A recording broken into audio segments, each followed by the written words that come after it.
Welcome to today's episode of From Chaos to Clarity, Streamlining Businesses for Growth. I'm Ketan Gajjar, the host of Recruitment Curry Podcast, and I'm excited about the conversation we have lined up today. Our topic is your business ready to survive without automation? Couldn't be more relevant for leaders navigating the challenges of scaling and optimizing their operations. Joining me is Khyati, an expert in business transformation and growth strategy. But instead of me introducing her, Khyati, why don't you tell us a bit about yourself and what drives your passion for helping businesses thrive? Absolutely. Thank you for that introduction, Ketan. Hello, everyone. My name is Khyati Pal. I am the founder of YPP Consulting, a business that helps businesses, small to medium, across recruitment, staffing, professional services, as well as SaaS scale ups, make sense of their business operations, make sure that they invest in tech wisely so their operations are streamlined, bringing together yourself, marketing, and customer service, and really improving your bottom line. I am very passionate about eliminating silos and business waste. I've seen, having worked, across sales, across marketing, across business management, customer service, I have seen the amount of waste that occurs due to lack of communication, lack of objectives, lack of strategy, and also too much technology. So I'm on a mission to help businesses solve all those problems because those are common pain points, and hopefully move forward together where we grow in a sustainable manner. Awesome. So looks like you got a lot on your plate in 2025, especially with the wave of business and digital transformation, across business industries and sectors. I do. Yes, there is.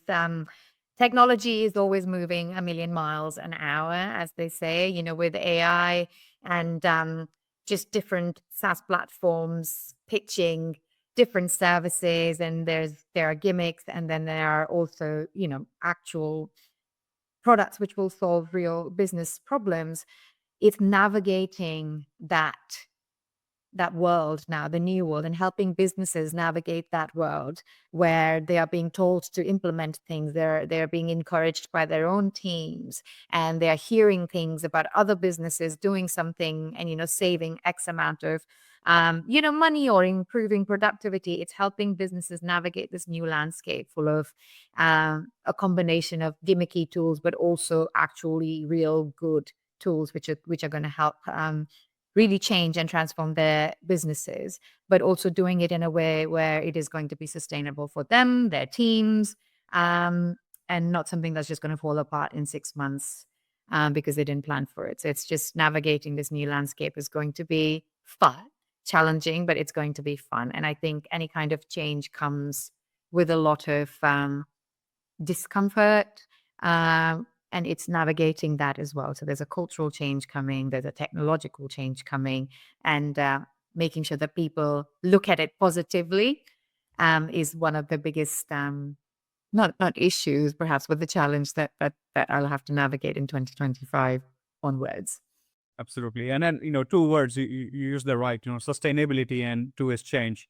Mm. Inevitable. You want to implement something that sustains, has certain life rather than, something which is very short term. And two is change.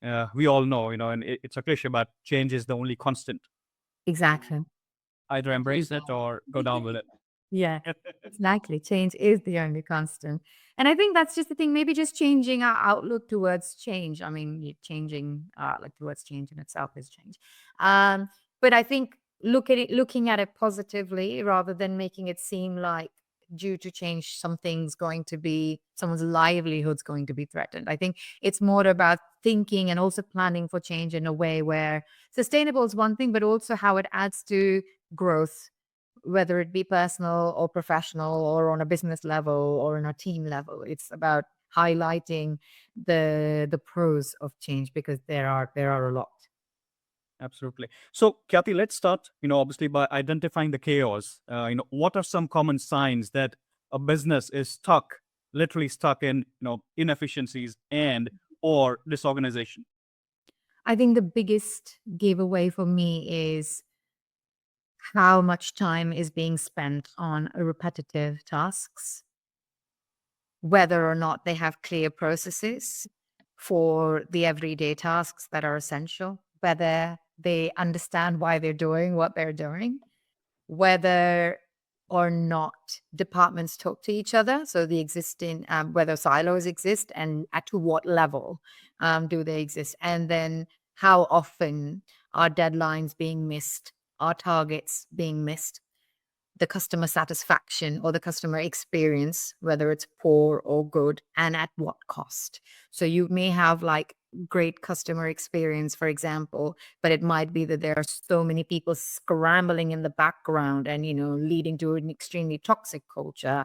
So short-term customer experience is good, but inevitably that's also going to change. So it's looking at those inefficiencies in the background, repetitive tasks, processes, communication, which is a big giveaway, and also customer sentiment and experience, because it all ties in together. Definitely. So, with this specific, instance, can you share, some examples, or at least one example where, due to the inefficiencies in the process or systems, the company's growth was severely impacted? I'm sure you have plenty. Oh, yes, absolutely. I think for me, the biggest one that I've seen is a really large company where they had, 4 different CRMs which didn't talk to each other. They had all these teams that were brought in, or people that were made part of teams. So like a lot of people were employed to manage the crumbling infrastructure, which led to a lot of manual tasks, even though you had the systems to do it, because there was a lack of trust and there were no processes. There was an investment in technology, but it wasn't being used as intended, purely because it wasn't thought about. Then there were a lot of people hired to make up for the lack of processes and the lack of thinking when that technology was set up or implemented, to make up and any gaps, or create makeshift automations or create makeshift integrations, so that certain issues which were probably glaring problems in that instance were being fixed without thinking about the dependencies. And when I compared their revenue to profit and looked at the amount of money that was being wasted on resources, but then the fact that those resources were literally being brought in because of lack of processes and lack of investment or thinking strategically about tech, it all makes sense, because it's all connected, isn't it? And yeah, I'm not going to sort of use figures, but it was just the profit to revenue was ridiculous with the amount of money that was being eaten up by resources, and the bottom line was just very, very poor.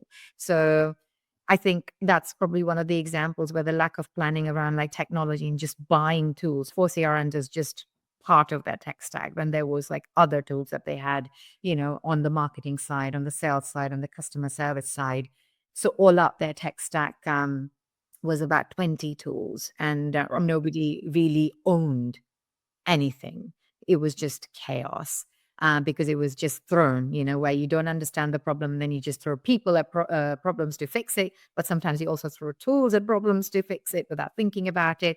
And all of a sudden, before you know it, well, it seems all of a sudden, even though it was, in a long way, just happening in the background, you've got a massive problem on your hands, and changing that now requires moving through this mountain of garbage that you've inevitably collected. And that in itself becomes a problem. That in itself becomes such a huge task that you just go, okay, well, I'm okay with status quo. It's not my problem. It's working how it is.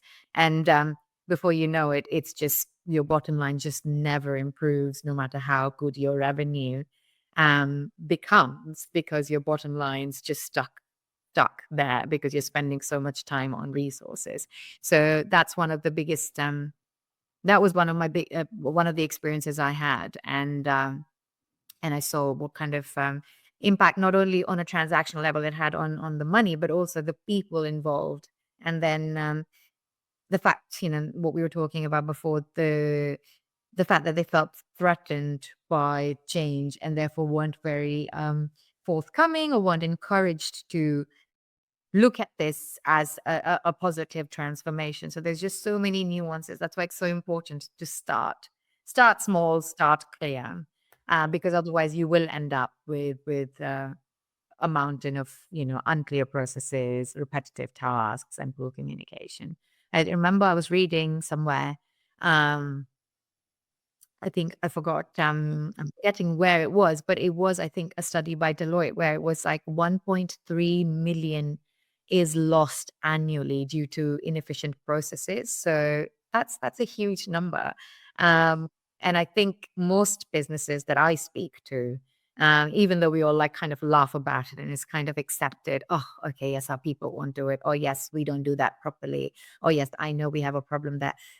Pretty much every business that I've spoken to has agreed that their processes are not defined and therefore cannot be refined. And their processes are not necessarily understood if they do have one, as is across the business, and everyone has their own interpretation of it. So then I'm like, well, that's not a process. So it's yeah, a lot of conversations around that, but I think those are the common signs of business chaos. Definitely. So, obviously, in terms of summarizing that point, you want to start with process planning activity, as a starting point, rather than having a lot of tools, which sort of is a bag of spanners, Yeah. not knowing which one to use when, and then Yeah. okay, fine, here's a bag, and just make the most of it.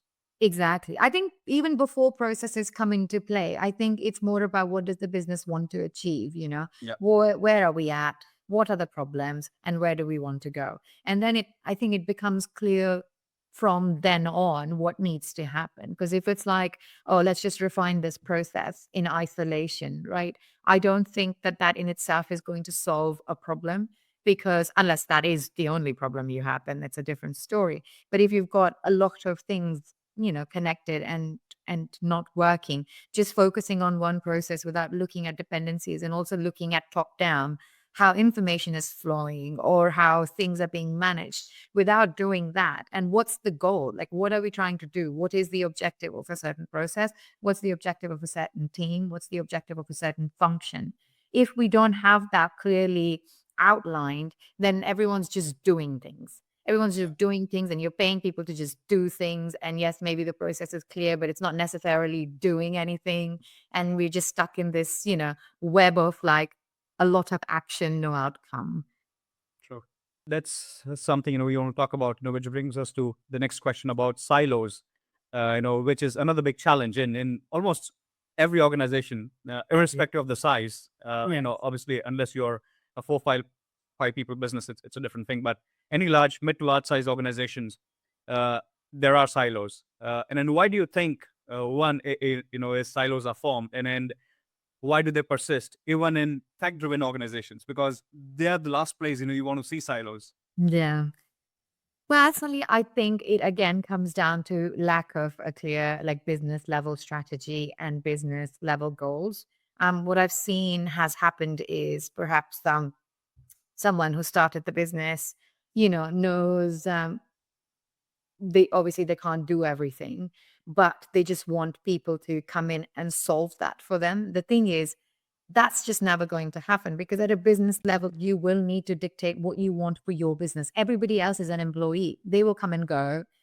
Ideally, the people that you hire as part of your leadership team or, your management team stay for longer tenures, but more often than not, especially in the last, 3 or 4 years, you've seen like how short tenures, like a lot of C-suite um, team members have had. So I think as an owner, if as a founder, not just owner, as a founder and then a day-to-day leader, so whether you're a CEO or whether you're the managing director, whoever sits at the top and is responsible for the business strategy and business outcome needs to really focus on the business strategy and business outcome. But what ends up happening is you go, okay, well, I'm just going to bring a CMO or a CFO and I'll bring a COO. Okay, that's fine. And then they go, okay, well, I need a marketing director. I need a finance director. I needed this. All of a sudden, you're bringing in people with expertise, but you're not necessarily telling them exactly what you are envisioning for your business. So you're bringing these people who are, I'm sure, very qualified because that they are. What ends up happening is then they have this exercise where they interpret things. They are interpreting what the CEO is saying or wants because it's not clearly objectified and sorry, objectively laid out. And what happens when you start interpreting things is people have different interpretations. So all of a sudden the marketing, the CMO is going, this is what comes under marketing. And the CEO said this, or, the leadership whatever board has set this, and this is how I can deliver that. So this is my bit, and that's how I'm going to do it because this is my interpretation of it. The salesperson goes, okay, this is my interpretation of whatever it is being said, whatever's being shared or said as far as business goals are concerned, because I'm not being told where how marketing and sales are going to work together or how we will share the revenue strategy. No, I'm just being told as a sales director or, this is my objective, this is my goal, this is my target, and that's all I need to focus on. It does not matter whether or not I collaborate with anybody else. The finance side of things is also, but they know very clearly what they need to do. And they don't understand, say, marketing. They will not understand the nuances of sales. They just know numbers. And that's all good. But the thing is, no one's sharing the strategy from the very beginning. And that trickles down. And that trickles down to your teams. And then silos are formed because everyone is working towards what they believe to be their objectives and their goals, whatever they have interpreted, because and that's what creates silos, because they believe that they know what they need to do and they do not need to collaborate with anybody else, that they are going to just deliver that. And that's the reason for silos: the lack of objectives and lack of communication and direction. Of course. And then, what you mentioned is so basically every department's objectives have to align with the core objective. Absolutely. And, that's one of the ways you can, or other leaders can, enable their teams to collaborate rather than, obviously, they'll still work in silos, to an extent, but they're still working towards a common goal, a common objective. Exactly. Because you have different business functions. Like, no one's saying that, oh, just one person does everything. You will have business functions, but you have to have shared goals. You have to have shared goals where you understand what's the contribution of each department. So say if you're looking at just revenue operations, which is also misunderstood, but let's just look at all things customer, right? So you've got sales, you've got marketing, and you've got customer service. What is it? Do we all understand as a collective how our customer buys our product, considers our product? What does that journey look like? It's not likely to be linear. So, where are they going? What's the consideration phase? What's the actual sales cycle? What's that process? How do we attract them? How does, even when they're in the consideration phase, for example, and they actively have an account manager in the sales team, what is marketing doing to support that consideration phase? Because marketing does not stop talking when they're in consideration phase, right? Similarly with customer service, once they come in and it's like, okay, they work with sales to make sure that the customer is looked after so that they can grow that customer. So they're all connected, and therefore they must collaborate and talk to each other and have own parts of the process, but still have shared objectives, which is good customer experience, good customer service, customer growth. So that's your marketing, your sales, and your customer service together. And obviously on the ops side, you've got, finance in terms of how customers are billed or how people are paid, whatever the nature of your business is, that feeds into customer service as well, right? Like how you are being invoiced and how your payments are being taken. That is part of customer service as well. So it's like looking at different business functions, looking at how they're aligned with customer, looking at what the objectives are, and then making sure people own the processes, but with a shared objective and goals. Absolutely. So, everything has to link in, and it takes us back to, again, the first point is, about what is your objective, for this specific initiative or initiatives that you want to take. And then, obviously bringing in all the department heads together, and then obviously further on, drilling it down, further into their teams to make sure that the customer satisfaction or delivery is the focal point of focus. Absolutely. Exactly. I think that's what it comes down to. Who is, you don't have a business if you don't have a customer, right? Like that's and so therefore customer is the objective, customer growth is the objective, because then that feeds into revenue and whatnot. So I think that's where you need to start, because there are macro factors, depending on the market you work with, or where your business is service your customers. But then there are micro factors. So it's almost like, what is it that's going to happen? Prepare for that. That's out of your control. But what is in your control? What is it that you can control, and do you plan? How do you plan for it? So that's what it is. I think the challenge is that there is a lot of there needs to be a lot of planning before action, Yeah. and people don't spend enough time on the planning, and they just act because you need to show. Everyone needs to show that they're doing something from top down, and I think that's why there's such heavy focus on action. So everyone just acts without too much planning, which leads to silos as well as chaos. But sometimes there's so much planning and then there's no action. So it's like goes down to the whole thing about there's no No balance. yeah, but there's no tactics without Right. strategy, and then without strategy, if you go into tactics, then you're just failing. So Sure. it's those things that you just need to balance as a leader. Like, how much time is strategy going to take, and what's justified? And it's an evolution as well. It's a learning process. And then how much time? How are you going to execute on that strategy? And what are the goals by which, or what are the outcomes by which you will measure the execution of that strategy? So it just all comes down to objectives. So, and then this one, this specific point is an interesting one. And, you and I, both of us, we talk a lot about this on LinkedIn. And it's about data. Yes. Most businesses, they collect massive amounts of data. We know, right? Ranging from leads to statistics to everything. And we know, obviously, not all use it effectively. Exactly. There's a lot of data rarely used effectively. So how can leaders actually start leveraging data, for better decision making? And that's one of the objectives of going digital is you can measure outcomes, which you mentioned, which align with the strategy or they don't. Mm. The bit about being online, anything online, being digital, is like we generate as individuals a lot of data, and businesses now collect a lot of data.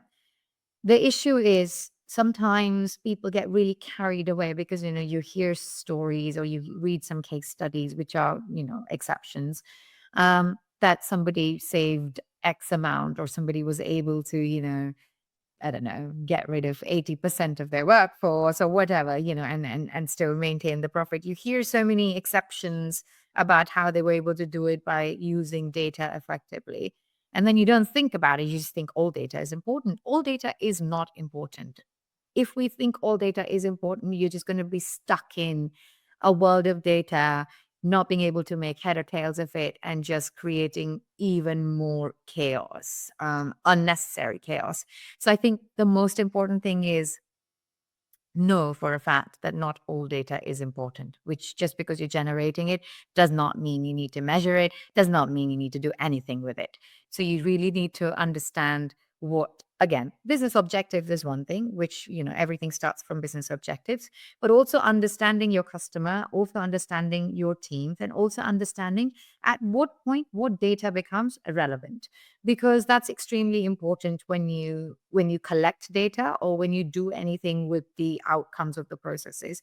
So is the data being generated by the customer, or is the data being generated as part of an internal process? So it's like, what are the little data points, and what do I need to do with it to then achieve my objective?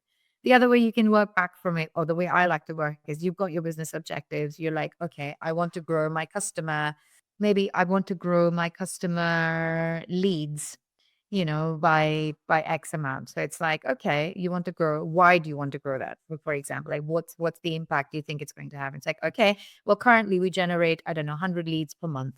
And the conversion is, looking at my current resources, my current team, and my current infrastructure, the conversion is 20%, whatever that might be. But I need to improve that.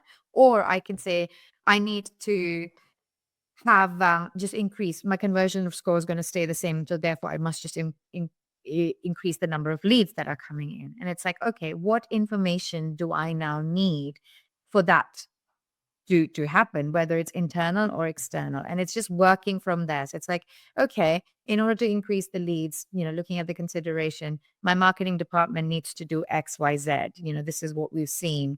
Data tells us that this is what happens in when the customer is becoming a lead. or this is what my sales team needs to do. And then it's like, okay, that's going to happen. Now, what information do I need? Do I just need how they are looking on my website, like their website behavior? Do I need for them to be registered somewhere? And if they are being registered somewhere, what do I need? Do I need their name and their email address? Okay, I just need, do I need their phone number? Is it relevant? Am I going to do anything with the phone number at the lead generation point? No. So let's not get it because it's And irrelevant. this is the point where a lot of leaders say, "Oh, we don't need it right now, but we might as well have it." You know, No. if the customer's online and if they're filling in, let's say their name and email, of course, we need the phone number, but let's also try and have the location. You don't No.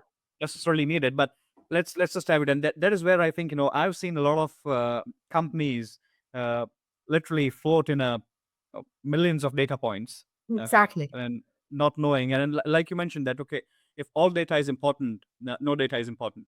Exactly. No data is important. That's the thing. It's like you need to plan for it. What do you want to achieve? What information is important? What kind of customer experience will that information, you know, create? Because like you said, the whole thing about like location and phone number, if you end up dropping off customers because they're not comfortable putting their phone number in, or they're not, or they're going to give you wrong phone numbers. And same thing with location. If they're not comfortable with it and they're going to give you the wrong location, then what's the point? You're just going to drown in bad data. Is it important for you to generate them or qualify them as leads? No, it's not. So you just stick with what is the absolute minimum you need to qualify them at that point, and what's likely to be more accurate. Because, Yeah. for example, sometimes people used to do this to download white papers. They would just give a fake email because they were able to download it. And then obviously businesses got clever and were like, we will send it to you. We'll send the link to you. So you have to just think about it. Why are things not working the way you envisioned them to work? And where are the issues, and what kind of data strategy do you need for that to happen? I think once you have a clear data strategy, which will only occur once you've evaluated your current customer, your current sales, your current marketing, and your current customer service or finance, whatever processes, and then you go, okay, this data becomes important at this point. If we bring it forward, and if we actually ask for of it at point A, the customer is likely to give us bad data. So let's not ask for it. Let's just ask for data that the customer is likely to be comfortable in giving us, and also likely to be good quality and valid data rather than fake data. And then once we've probably built our relationship with that customer, we can now ask for this information, and we're likely to get accurate information, and it's also likely to be used now rather than asking for it, before. So it's like that state strategy. Again, it just comes down to thinking and planning, but also not just thinking about it from like what my business needs, but also how customer is likely to behave. So there's a combination of, the technical, the transactional aspect of things, which is if there's then that, these are the fields I need populated, but it's also planning for how humans behave. True. And then you mentioned about the data quality. I mean, there's an old adage that is garbage in, garbage out. Yes. Uh, and That's just poor data is always going to lead to poor decision making. yeah. Exactly. I think that it again comes down to what data is important, because if everything is important, then chances are, so say, for example, when you're designing processes and you make all data mandatory at step one, chances are, you've not really looked at the behavior of your customer and your team member, your sales team. You've not really looked at their behavior. You've just gone ahead and gone, no, I just want it all mandatory. It's just like, I'm just going to make it really strict and everyone's going to have to put this in. Okay. Okay. What happens then? If everybody is not able to move forward without putting in or satisfying the need for your mandatory fields, they're either likely to going to make those things up because they want to move to the next step, or they're just going to not enter it into the system, and everything's going to live on paper until they have all the information that you need for it to be able to recognize as an account or a record on the system. Again, you're losing sight. It's doing more damage than it's actually beneficial for you as a business, for measuring activities, for measuring pipelines, for measuring whatever it is that you need to, which contributes towards your overall goal. So it's very important that a data strategy and governance is done in a way, again, I keep using this word sustainably because you have to understand that people are still, using the system. There is a combination of automation and people, and the people aspect, especially when we are doing something like a sales cycle, it's not guaranteed to always go in a certain way. It can go in so many different ways. So it's almost like, where do I need the information for it to become okay, this is good enough for me in order to move forward to step 2. So create the record, let's not make it mandatory now. This information for me or for my team is only important when they get to like at this point in their journey. So maybe I ask them then.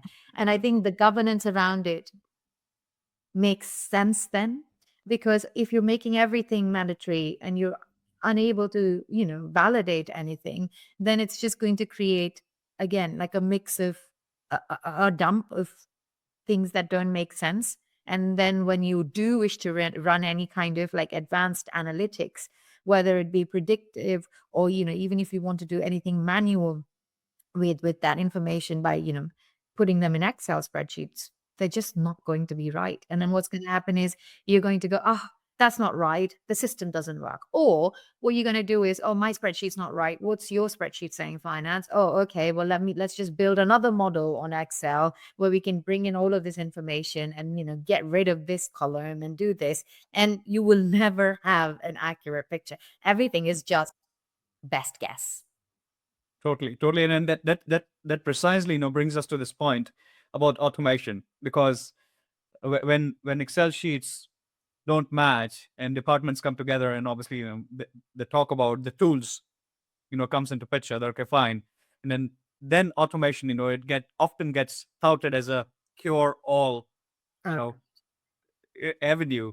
But yeah. how can it address the challenge, which goes beyond just saving time, or to, again, everything links back to achieving your objectives? Exactly.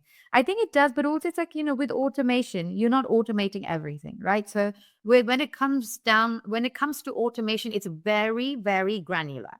So it's going to be, okay, because everything can't be automated. So even if we're working on an automation strategy, the individual automations are very granular because a lot of it is, if this, then that, check for this, then that. Okay, does it satisfy the criteria that I've defined in step 1? Okay, then if this, then that. It's very much yes, no, yes, no. Maybe does not work beyond 1 or 2 steps, because then I can't build the whole thing on maybe. It's yes, no. It's yes, no, or go back. Yes, no, or or it ends. So I think with automations, it's extremely granular. In order for a successful automation to happen, you really need to define the process. And whether it's a human doing it or a system doing it, the process needs to be defined, that what needs to happen. And then you go, okay, this is, if I automate this, what are the dependencies? Like where in the big journey that might, where in the everyday work or just general work, or where in the customer journey, or where in the salesperson's, everyday responsibilities or job, this process fits. Is it at the beginning or is it at the end? In order for this process to happen, does it need a trigger? Does it need some information? Or is this process going to result in some kind of information or trigger the next set? So it's dependencies. Is it dependent on something, or is something dependent on it? All of that stuff needs to be mapped out before those automations can be done, because systems will, anything that's very simple in terms of like, I mentioned yes, no, those things are likely, let's just assume that it will get done. Those automations are ridiculously simple, and systems have been doing that for forever. And if you do have, complicated automations or complex automations, sorry, then even then it's very important to first define it on paper what needs to happen. Look at the system, look at the limitations, and then tweak the process. So it's almost like a combination, a collaboration that you do between paper and system, where you've defined the process, or you've defined the outcome, and you refine it based on the limitations of resources, whether it be tech or be people. So automation can only be successful once you have clarity on process and you have clarity on that process's dependencies. Absolutely, and then that is where there's one word that you use probably about 5 times: dependencies. And Yes. I'm surprised why companies don't utilize this word positively when implementing anything, be it product or service. Mm, That have you defined the dependencies for this product or this service uh, to give you the best returns, exactly. for your investment. And then two is, coming back to the automation, the sheer amount of time it takes, because you have to define every process on paper before you actually, put it into production. Exactly. Exactly. Clarity as well, because, you know, I've worked in the middle, and I still kind of work in the middle where I translate what the business wants and then, work with the developer. And when I've not been in the middle, I've seen the chaos that ensues where the business, could be anyone, like somebody on the business Yeah. side does not quite understand the technical side of things and is giving very vague instructions, which is a combination of like just the fact that it's easier to give vague instructions, but also there's so much assumed knowledge in our head. We just assume that because we know it, the other person also already knows it because it's somehow common. It's not common. And therefore, that exercise of defining it on paper makes sure the expectations are also defined, that the person working on the actual tech, the solution architect or the code writer or just the automation specialist who's actually documenting and creating this workflow for you in the system understands exactly what you mean by X and what it is that you desire. So it actually may seem like a waste of time initially, because it's easier to just like give some vague instructions, but actually it ends up saving a lot of time when you compare, let's just say we did it as a project and we did like a project close brief. You will see how much time you wasted going back and forth because you weren't clear from the very beginning as to what you require, because you assumed that the other person already knew. You waste so much time. Oh, sorry. And yeah, you waste so much time and also so much money, because if you got someone on a contract, you're wasting their time, you're wasting your time, you're wasting your money. And it's just going back and forth. And you're frustrated because they don't understand what you're saying. And they're frustrated because you're not clear, because you didn't choose to spend that hour or two in the beginning to just outline the process. Totally. And then this is where I tell, everybody, even on my teams here and my clients and prospects, is talk about the obvious, because something obvious to you is novel to somebody else. We Exactly. think differently. You're an expert, and then for you, something is pretty straightforward. Hmm. But for me, obviously, I'm not from this field. For me, it might be totally new. Probably Exactly. I might never have heard about it. Hmm. So you specifically mentioned that you have to outline, and especially when it comes to transformation, developers think differently. Uh, Exactly. in their mind, when you tell them, you need a button there, for them a button is a button. You have to specify what kind of button, what color, what shape, how Yeah. should it look, what look and feel, Exactly. everything. Absolutely. And I think it's also, they don't know your business and they don't know your customers. They will just go by what you've defined. They might, if they've had previous experience with a similar client, they might make recommendations. They might share that, oh, this other client that they worked with did that, but that might or might not be relevant to you. So the ultimate decision on how it should be lies on your side, and therefore lies in you. The responsibility lies on you to clarify that, because yeah, at the end of the day, they're just doing what you told them to do because that is literally their job. They're not responsible for thinking about it strategically. That is your job. Yeah, they're not going to invent it for you. You have to specify exactly what you need, and Mhm. then they'll deliver. But they're not set under a tree and being enlightened that, oh, this is what Ketan wants or Kathy wants, and I'm going Exactly. to just Go. develop Yeah. it. Yeah.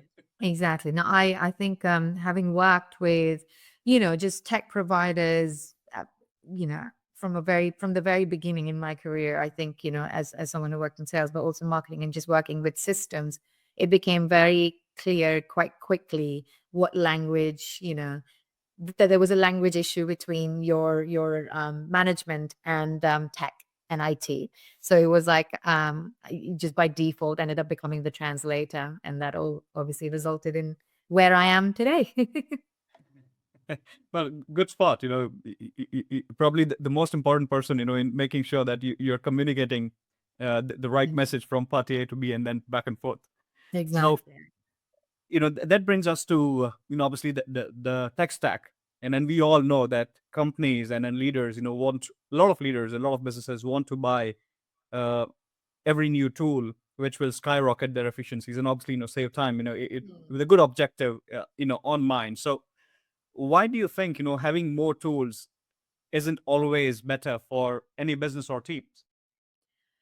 I think more tools means more versions of customer data. And that in itself is the biggest problem. There is no trust on any system. You cannot trust. What do you trust? You have all these tools. And also, I think if you've got a lot of tools and you don't necessarily have clear understanding, training, definition of what's the purpose of that tool, your teams are not going to use it. So you've got data problem, you've got adoption problem, you've obviously got a business waste problem. And the other big issue is you're not necessarily using any of those tools to their absolute capacity. So you're basically, because chances are you've just, at least I've seen this, chances are a tech stack's been built reactively, haphazardly. And chances are that 5 out of those 10 tools have similar features. You know, maybe they might have one extra feature, which is what you're using it for. But because there was no planning and it was just bought by people who didn't speak to other team members, or, it was bought either at a department level or it was bought to fix a certain problem that was short term, whatever might be the reasoning for buying something, or you thought that it was, the next best thing because your friend told you that they implemented it and you thought that by buying it, it's going to solve all the problems.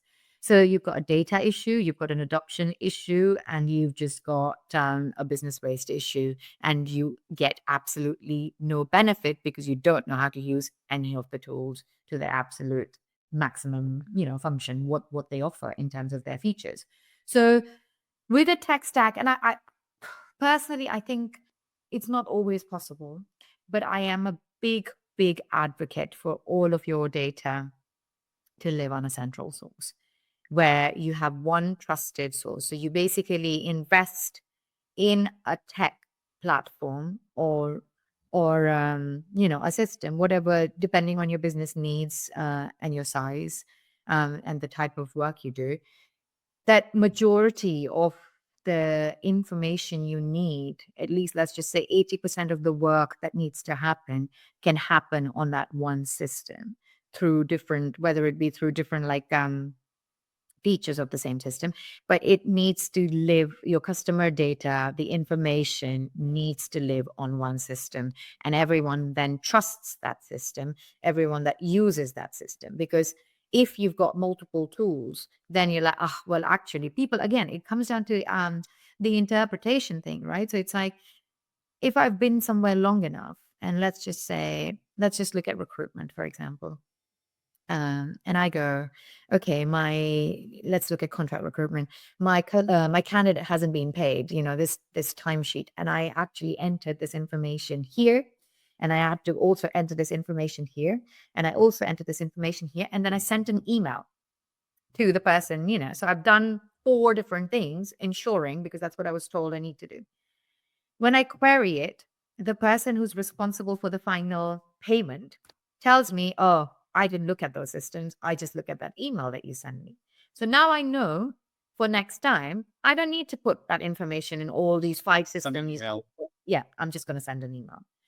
So it's the interpretation of which system is going to actually trigger the response I need. Right. So people are going to interpret it in a way that works for them. And all of a sudden it's the usage drops. And your data just lives everywhere. So if you have a central source and you can tell people how that central system is helping or triggering certain processes that is going to result in whatever it is that they seek, whether it's the candidate payment, whether it's, whether my commission has been paid, right? If it's updated in the system, I know that in 7 days' time, it's going to come into my bank account because, the finance person responsible for payments has marked it complete in the system where I can see it. And, so it's all of those things. And I don't have to then chase them because I trust the system. I trust that this person will only mark it paid once it's paid or scheduled for payment. And it's a culture thing. So it's one system. It's demonstrating how that one system services 80% minimum, at least 80% of our business processes. And what does that look like? And then it's like, this is all you need to use. This is why you need to use it, because this is going to trigger this. This is going to trigger this. So that helps keep a tech stack consolidated, understanding what is happening on the customer end and understanding as business functions, what are the tools required and how much of that can be consolidated on one system. And then it's ironic that companies, add on to a tech stack to resolve those three pain points that you mentioned. One is, obviously data, two is business waste, and three is adoption. That, okay, fine. We got a lot of business waste, we got a lot of data, and people are not using the tools we have. So let's try and buy something else that they'll use. So it's an ironic situation. So do you have, or do you recommend any checklist or criteria, leaders can use to assess, whether the tech stack is helping them or hurting their teams? I think the first one, like even before you do anything, is just look at your current tech stack and at least get an info. Like, tell me as a business leader, do you know exactly what that tech tool that you've bought, what does it do? Like, tell me everything. So whoever bought it. So say, for example, if I was just doing an audit, I want everybody on sales side who bought or who, advocated for, let's just say, even like recruiter licenses or, certain job boards or certain whatever tools that they said they absolutely needed, outreach tools, could be anything. Tell me all the features of that tool. Tell me what's being used. Tell me what are the benefits that we've realized. Even if it's assumed, let's just do, even if it's not factual, let's just assume certain benefits. Tell me, let's just do that exercise. Same thing on the marketing side, same thing on the finance side, same thing on the compliance side, same thing on the customer service side, depending on onboarding tools, training tools, customer, reach out tools, whatever it might be, depending on the nature and the setup of your business. Let's just do a tech audit. Let's just lay it out. And now tell me what each tool does. And then you need to see where there is an overlap, right? Where there's an overlap in features. And then you need to see what actually is happening and what features are actually being used. And it's then you start to connect the dots by saying that, okay, X, Y, Z are actually similar, and only the salesperson or the sales teams are using it. The marketing team could also use it, but instead they brought in a new tool because they were not aware that this tool had this tool and they are using this. So that's the first step. The other concerns I often hear is sometimes things, as they're likely to get in teams get political about like, oh no, we know how to use this tool. This is the best one. Or, we don't want to move. We don't want to move on to because that's the sales team's tool. Or no, that's the marketing team's tool. It's like, no, let's just cut that. That's not the culture. Objective. Yeah. Exactly. Business objectives. These are the tools. This is what this tool is going to help us achieve. If you want to critique it, tell me how this is not. Don't give me like, oh, because I don't like using it. That's not reason enough. Tell me how this is not going to help you achieve what it is that you need to achieve. And then look at where are the gaps, right? Where are the gaps? And then also, once you've solved that, I think that will highlight a lot of inefficiencies, but also where you can improve the usage of certain of your tech tools, which ones can go. Most businesses, the other thing I find is because tech's bought haphazardly, you don't have to have like a stringent procurement process, but at least understand when the contracts are going to expire. At least understand when the contracts are coming up for renewal. What's the notice period? What do you need to do? At least have a little book or have a little, somewhere that needs to live and someone needs Central repository where you can review at least with the basic features and contract renewals, rates, modules, etc. Just a little audit. And then when you do the gap analysis, you go, okay, in the next 3 years, this is what my business plans to achieve. Does this tech as we've got it. Help us do that. Can it sustain that? And have those conversations, look at it, do some research. Can we do it? Yes, no, that will become apparent as well. And then you're like, okay, well, no. And then it's like, that's a big sign that you kind of need to undertake a little bit of a, tech transformation. And then what does that look like for your teams and, your business objectives? So it's all connected. I find one of the biggest issues I find is um, decisions in isolation. Decisions, again, it comes back to dependencies, comes back to Silos. communication and silos. There's decisions in isolation will just result in loss. Yeah. And then that brings us to the final point, actually, is because all of this, ultimately leads to, and then comes down to the leadership, basically, it's top down. So how can leaders, one is champion change, Yeah. and then two is, especially when the teams are resistant of, adopting to this new way of working, either it's a service or a tool or whatever it is. And then that's the whole holy grail, I would say, in terms of making anything work. I think there are so many, facets to this because yes, it is 100% a leadership. It's a top down everything. This is a leadership driven initiative. This is not grassroots, a movement for change. You have to have leaders who understand what they are good at. So it's like whether if their background was sales, chances are that that's what they liked doing, and that's where they, gone ahead and become, started a business and made it a success because that was their focus, and they're really able to direct the sales teams properly. They knew they were not very good or didn't understand the finance side of things, so they've hired somebody to manage that for them. It's the business leaders need to understand what they're good at, what they understand, and like focus on their own self learning and development and what that means for the business. And then they need to make sure that the gaps, again, in their own, where they don't understand something, they need to bring the right people in, tie them to the strategy, but then they need to follow that plan. You cannot override it. So, as a leader, if you bring in this team or you bring in a consultant, and you all decide and agree on a plan, the rules apply to you as well. You are not above them. I think that is so important to remember because the issue that happens is if you think you're above the rules and you're not because you are a leader and therefore they don't apply to you, what happens is then chances are you will also have some favorites in the business. What you kind of extends that leniency towards these favorites as well. And all of a sudden, you've got this group of people who are above the rules and it does not apply to them. And then there are people that are being asked to do these things.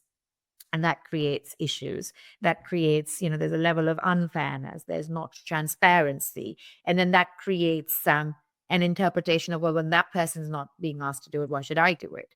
And then you can also use it as an argument because, let's say in your appraisals or whatever, you're like, well, the reason why I'm not making as much money as this person or why, because I'm being asked to spend all of this time doing these things on the system, whereas this person's completely, excused from it. Yeah. So it just creates that toxic culture. So I think leaders not only have to make sure that they are informed and as much, as informed as they can be, like show curiosity. It does not end. You don't know everything just because you're at a certain,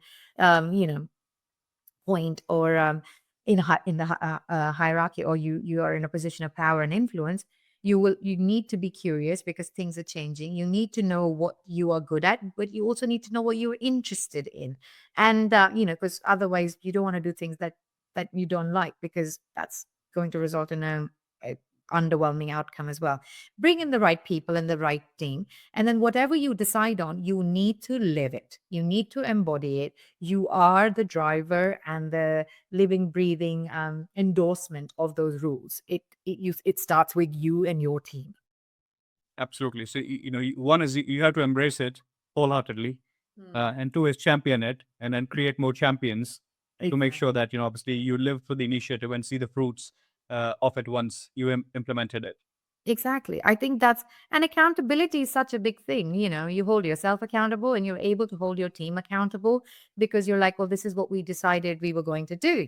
And if somebody chooses not to do it, you're like, okay, why? Like, tell me why. And it might be that there's a better way of doing things. Great. Okay, let's look at it and let's evolve. If not, and if it's just sheer laziness, it feeds into everything. It feeds into your company culture. It feeds into how you reward and recognize your team members. Everything comes down to that culture of endorsing the rules and living and breathing that, and it forms the fabric of your culture. Totally, totally. Love it. So if there's one key takeaway, for the leaders looking to transform their business, from chaos to clarity, what would that be? Uh, don't think short term. I think that's the biggest thing. I think do not think short term. A problem here and now, sure. Of course, if it's like crazy and you cannot work without it, of course it needs a short term fix. Let's do it. But know that that's a short term fix.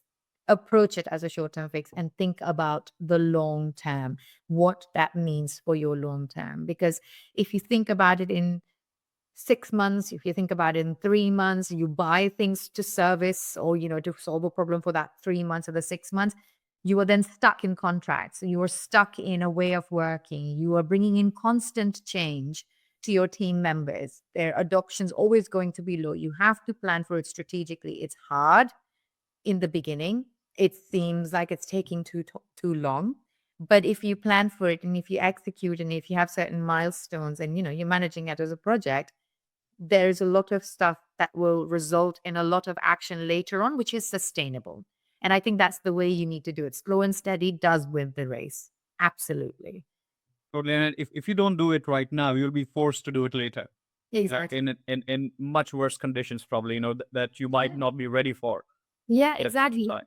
I think it's also like the fact that when you're being forced to do it, it's like what level of chaos has occurred by the time you are being forced to do it. Because if it's something that you can solve, great. If not, sometimes it's so big, where so many people are involved and so many functions are involved and so many processes are involved that it's too big to solve. And I don't think you Yeah, want to get there because it's just a huge business cost then.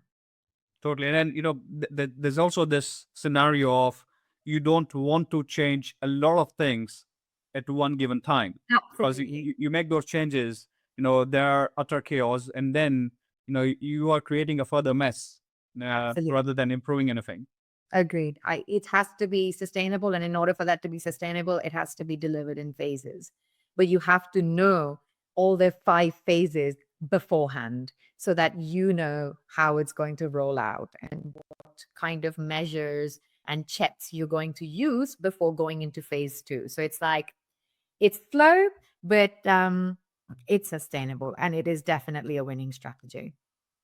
Awesome, awesome, definitely. So, Khyati, thanks a lot. That brings us to the end of this really enlightening conversation on is your business ready to survive without automation and transformation? A huge thank you once again to Khyati for sharing your wealth of knowledge and experience, and along with examples as well. So there was cherry on the cake, because this is such a in topic right now, and a lot of leaders, especially medium to large, medium sized agencies and companies, want to know how to go about automation, how to go about transformation. So really wealth of information there. For those listening, obviously take this as a cue to reflect on your own business. Are there inefficiencies, silos, or even overloaded tech stack, holding you back? Because I'm sure there are, when it comes to the tools. Yeah. Start small, but you want to start today, and then your growth depends on it. Yeah. Uh, Do 2025. This should be the objective for 2025. Simplify, clarify, and then go for it. Totally. And then, so Kathy, if the audience wants to reach out to you, obviously, I assume they can contact you on LinkedIn. Yes, Uh, we you absolutely know, can. Reach out or you can visit the website. It's yppconsulting.co.uk. Either way is fine. But yeah, feel free to reach out, even if it's just to sort of have a quick consultation on how to think about it or how to go about it. I offer 30-minute complimentary consultations to any of the businesses, thinking about any kind of operation strategy, because it is operation strategy, because they don't live in silos, your tech or your data or your business functions. So I'd be happy to assist. Definitely. So what I'll also do is I'll include Khyati's details onto a pinned comment. Once I post it on LinkedIn and YouTube both. So don't forget to subscribe to the podcast, to leave a review, and share this episode with a friend or colleague who might benefit from this discussion, because transformation is important in 2025. Definitely evaluate your tools. So until next time, keep striving for clarity, simplicity, and carry on. See you soon. Love that. Thank you. Cheers. Thanks, Yati.